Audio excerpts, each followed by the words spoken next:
Hi everyone, the civilian talk के इस नए वीडियो में स्वागत है। दोस्तों बिहार में भूमि सर्वेक्षण का काम बहुत ही ज़ोरों शोरों से चल रहा है। तो इस सर्वे में जो भाग लेने के लिए प्रक्रिया हमने बहुत पहले ही बता रखी है कि प्रपत्र 2 और प्रपत्र 3(1) के द्वारा इस सर्वे में भाग लिया जाता है। तो जितने भी खतियानी ज़मीन है या पूर्वज के नाम से ज़मीन है, उस ज़मीन के अपने नाम पे करने के लिए एक वंशावली की आवश्यकता होती है दोस्तों।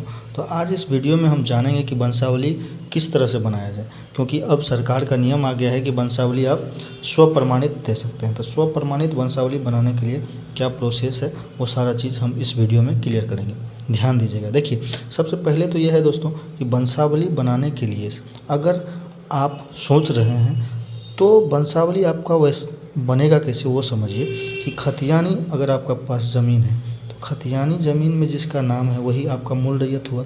हो सकता है वो आपका दादा हो, पापा हो, कोई भी हो सकते हैं जो जीवित नहीं है। तो आप वंशावली जैसे ही बनाना शुरू कीजिएगा तो खतियानी रैयत से ही वंशावली बनेगा।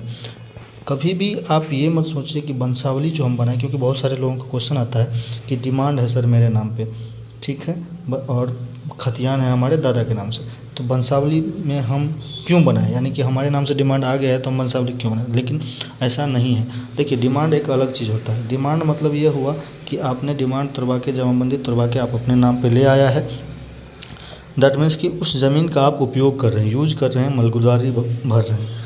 इसका कतई मतलब ये नहीं होता है कि आप उस ज़मीन का मालिक हो गए हैं।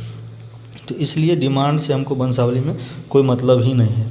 और इस सर्वे में जो है वंशावली पंजी निर्मित होगा और वो रजिस्टर एक बनेगा। इसलिए आपको वंशावली हमेशा खतियान है तो खतियान से, या केवाला है, केवाला पूर्वज के नाम से है तो केवाला से ही वंशावली निर्माण होगा। ठीक है, तो अब शुरू करते हैं। देखिए, मान लीजिए कि आपका वंशावली दादा के नाम से, तो किस तरह से बनेंगे। सबसे पहला चीज़ कि जो भी आपके खतियान या केवाला में जिसका नाम रहेगा वो मृत रहेगा। तो देखिए, हमने शुरू कैसे किया है कि स्वर्गीय धर्मदेव महतो, ठीक है, आपके मान लीजिए दादाजी हैं। अब उसकी पत्नी का भी नाम आप दर्शा सकते हैं, जो जीवित नहीं है लिख दिए, जिरमानी देवी मृत है, ठीक है।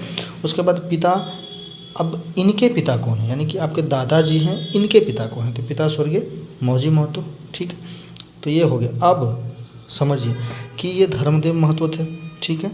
अब धर्मदेव महतो के कितने पुत्र हुए, देखिए नीचे में हमने दर्शा दिया कि धर्मदेव महतो के 2 पुत्र हुए। एक तो ये हो गया और एक ये हो गया, यानी कि दुर्गा दयाल महतो और बैजनाथ महतो, ठीक है। अब इन दुर्गा दयाल महतो जो है अब जीवित नहीं है। तो जब जीवित नहीं है, वंशावली का मतलब ये होता है कि जहाँ पे जीवित हैं वहीं पे वंशावली खत्म हो जाएगा, वंशवृक्ष खत्म हो जाएगा, उसी के नाम से खाता खुल जाएगा। ये देखिए, ये जीवित हैं लेकिन ये जीवित नहीं है। तो अब क्या होगा, ये जीवित नहीं है तो इनके कुछ तो वंशज होंगे, तो इनके वंशज को अब हम दर्शाएंगे, लेकिन ये जीवित हैं तो इसी के नाम से खाता खुलेगा। तो इनके वंशज को हम नहीं दर्शाएंगे, ठीक है। तो इनके वंशज को नहीं दर्शाएंगे, लेकिन इनके तो दर्शाएंगे। इनके हम क्या किए, इनके वंशज को देखिए किस तरह से दर्शाए हैं। अब इनके 4 पुत्र हुए, मान लीजिए, तो 4 पुत्र हुए, तो पहला पुत्र का नाम हमने दर्शा दिया। पहला पुत्र कौन हुए, पहला पुत्र आपका हो गया अशोक कुमार, ठीक है, ये पहला पुत्र। ये दूसरा पुत्र सत्यनारायण कुमार, तीसरा तेजनारायण कुमार, चौथा राकेश कुमार, ठीक है।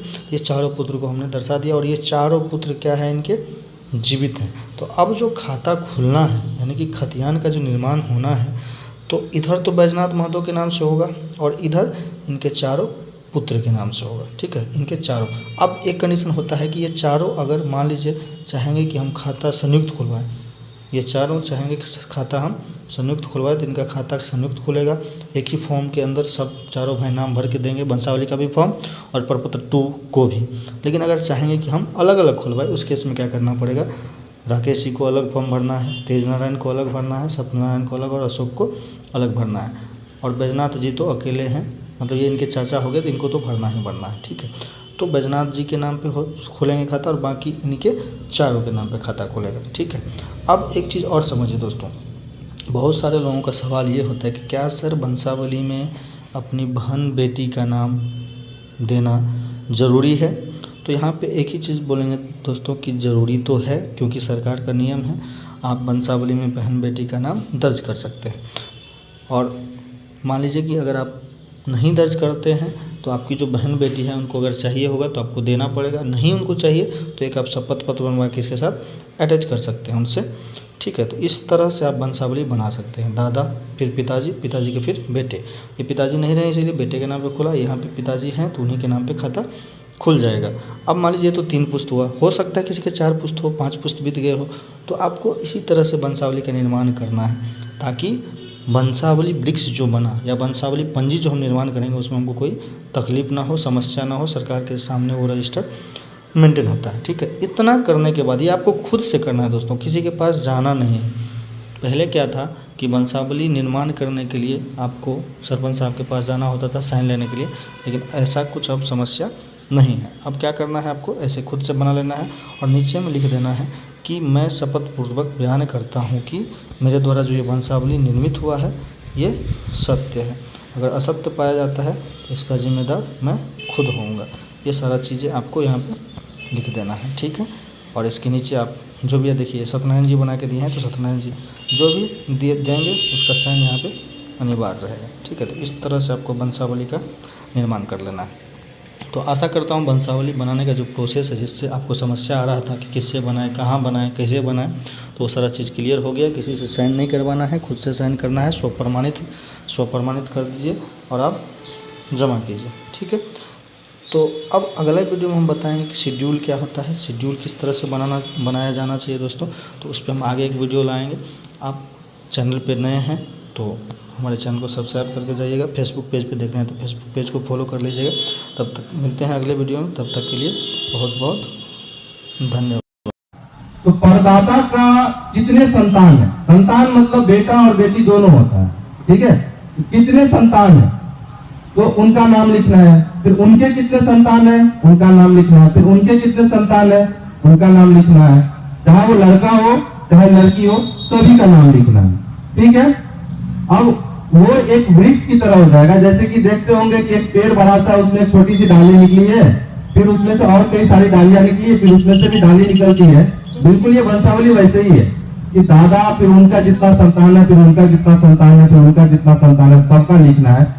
एटलीस्ट वहां तक लिखना है जिनके नाम तक आपको खाता खुलवाना है। अगर आप चाह रहे हैं